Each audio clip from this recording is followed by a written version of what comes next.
Most embroidery threads have two labels, a short one and a long one. To take the thread out from a skein, you need to find the longer label and then find the end of the thread.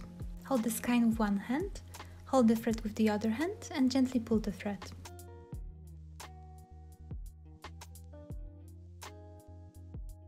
If the thread has only one label, you need to find the end of the thread that's easier to find and sticks out from the skein. Gently pull on the thread to avoid tangling. A good length of embroidery thread to work with is around 50 cm or 20 inches. Measure the thread and cut it. This is also around the same length as your forearm, from the tips of the fingers to the elbow.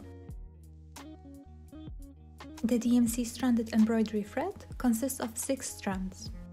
To separate the strands, you need to hold the thread with 2 fingers, find one strand, hold it with the second hand and gently pull.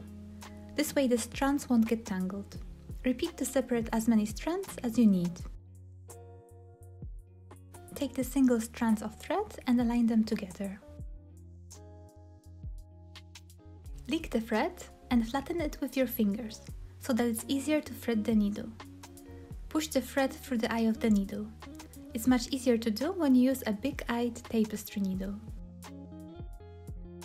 Now let's make a knot at the end of the thread.